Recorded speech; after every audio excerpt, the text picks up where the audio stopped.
It's time to take a look at what's happening around Wyoming for Monday, August 11th. I'm Wendy Kaur, bringing you headlines from the Cowboy State Daily Newsroom, brought to you by the Converse County Tourism Promotion Board. Discover Douglas and Glenrock in beautiful Wyoming, where rich history, outdoor adventure, and welcoming communities await. Feel the energy of Converse County at www.conversecountytourism.com. As the 85th Sturgis Motorcycle Rally wound up this weekend, one biker said he misses the old days when ad hoc burnouts sent smoke billowing down the road and when there weren't enough cops to do anything about it. He told Cowboy State Daily's Zachary Sontag that he laments the presence of khaki shorts and tennis shoes and bemoans the rally's turn toward family friendliness, evidenced by the declining numbers of topless women.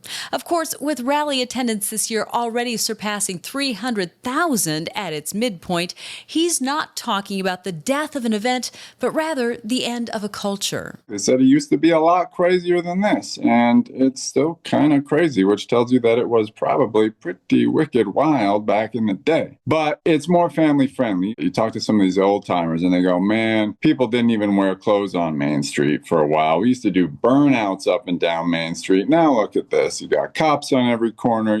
Those lawmen at the 85th Sturgis Motorcycle Rally have been busy with violations that run the gamut: assault, trespassing, weapons violations, domestic disturbance, disorderly conduct, drug possession, resisting arrest, theft, and, above all, driving while under the influence. So, just like the hotels in Sturgis, Zach reports that the Meade County Jail has been booked solid to standing room only for the last 8 days. The infrastructure gets overwhelmed. They've got an 80-bed jail, but that quickly fills up, and they need this overflow jail, which is pseudo kind of a retired little old school jail with the crankshaft bars, and it's not comfortable. I talked to one of the inmates who just got out from serving a night for possession of marijuana, and he said people were stepping over each other. Not everybody had a pad. It smelled gross in there. The toilet wasn't working. That's what they have to resort to because this is a small city. It only has 7,000 permanent residents, and it's overwhelmed with a heck of a lot more during the Sturgis motorcycle rallies.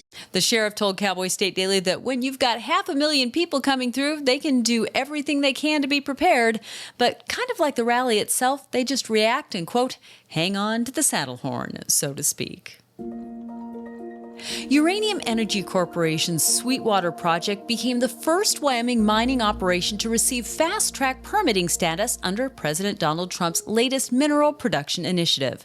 Cowboy State Daily's David Madison reports that it's a milestone for a company that's re-energizing, going from semi-dormant operations to one of America's leading uranium producers in just 12 months. Uranium Energy Corp is really reviving a project that was owned by Rio Tinto, northwest of Raleigh. The person I spoke to there, who's got like 50 years experience in this industry, said that it's really rare to have so much resource ready to go at this time, and it's apparently meeting a need. The Trump administration certainly has declared a priority on getting the full nuclear spectrum up and running, from mining the uranium to creating different technologies like the microreactors that we've reported on.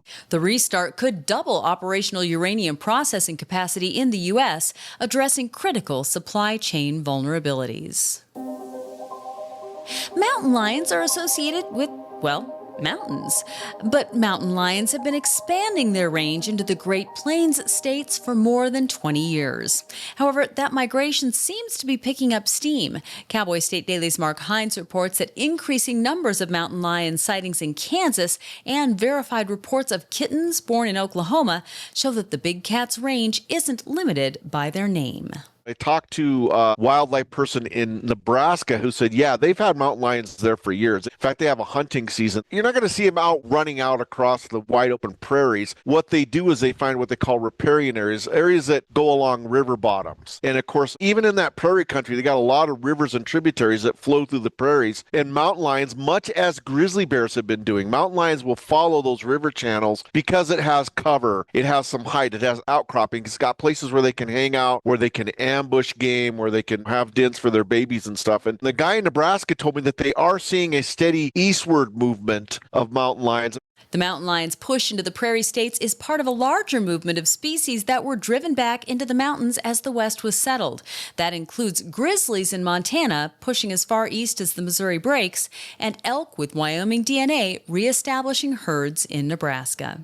I'll be back with more news right after this. First Northern Bank of Wyoming has been a pillar and a cornerstone in our community since 1885. It's the oldest continuing operating bank in existence in Wyoming today. I see First Northern Bank make a positive difference in our community. They're always in the list of sponsors. Our people deliver the absolute best service that you can find.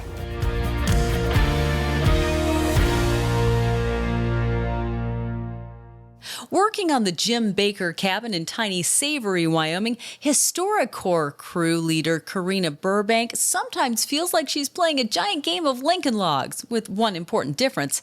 It takes a whole lot more effort and sweat to place a real hand-hewn cottonwood log into Jim Baker's cabin than it would a toy Lincoln log. Cowboy State Daily's Renee Jean paid a visit to the site of legendary mountain man Jim Baker's historic two-story cabin, which was built 152 years ago and will continue to stand into the future thanks to the efforts of a group of dedicated volunteers. They are working on the Jim Baker cabin, which has a couple dozen logs that have rotted and need to be replaced. They're probably only going to get to about half of them this time around. They're working on the highest priority, worst logs first, and then they may come back and work on the second set the next year. The volunteer I talked to, she said it really makes her appreciate what our pioneers did to survive back then. And now when she sees an older building and she knows how that's done, the old time techniques it took to do that, and the time and the care and the effort that's in that building. HistoriCorps travels around the country with a cadre of volunteers, many of whom return each summer to help the nonprofit preserve some of the nation's most historic structures.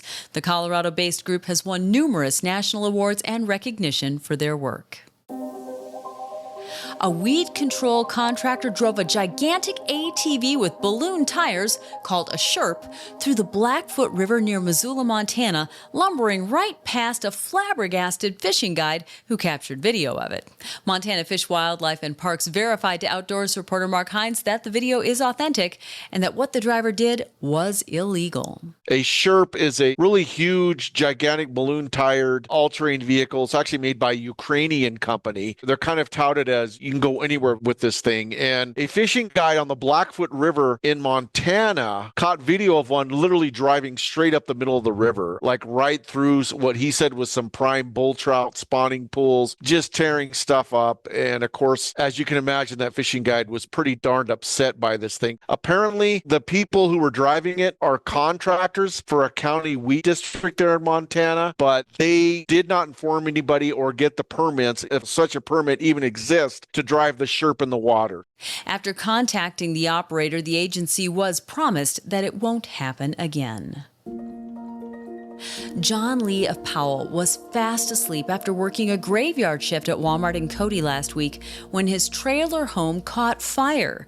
Lee told Cowboy State Daily's David Madison that he likely would have died in the blaze if not for his chocolate lab Belle, who woke him up just in time to escape the growing flames. If you've ever worked a night shift, you know what it's like to sleep in the day. It's like a coma sleep. And that's what was happening for John Lee. He was sleeping in the middle of the afternoon in Powell in a trailer he just moved into with his two dogs. He wakes up in the middle of the afternoon with his dog Belle, this chocolate lab, jumping up all in his face, is how one person put it I spoke to. And so he had no time to do anything except grab both dogs, push them through the flames because the front porch was on fire, and get out with his underwear and his two dogs. That's it. I interviewed one of his neighbors who found him that way, kind of with the 100-yard stare, just taking it all in, watching his trailer burn and everything inside, wallet, keys, credit cards, computer. And so he was left with nothing. Now staying at the Super 8 in Cody with both dogs, Belle and his 15-year-old senior pup, Beauty, Lee has expressed gratitude for the outpouring of support from his neighbors and strangers. A GoFundMe has been set up to help Lee and his dogs get back on their feet. And when Brandon Parker was preparing to propose to his girlfriend, Melissa Absher, he had a to-do list of sorts. The Spokane, Washington man penned a song, planned a party with Absher's family in Montana, and he ordered 100 pounds of gravel from a Montana sapphire mine. To the wrong person, proposing with gravel might have been met with a rebuttal or go kick rocks. But Absher told Cowboy State Daily's Anna Jackson that Parker's proposal was perfect. When they started talking about marriage, she said the only requirement she had was a Montana sapphire. So he knew that. And then he saw there was this option through the mine to ship the gravel to you. And so he planned this party that was under the guise of a 4th of July party at her mom's home in Great Falls, Montana, and got a lot of friends together. And then he pulled her aside, proposed, and then they started this sapphire panning party. It sounds like they'll maybe both use some of the sapphires in their wedding bands. She also wants to use some of the sapphires for necklaces for some of the women in their family and their friends. When the couple exchange vows at a date yet to be determined, their rings will hold a tangible reminder of all of their loved ones who helped pan for those sapphires and who have supported them in so many other ways.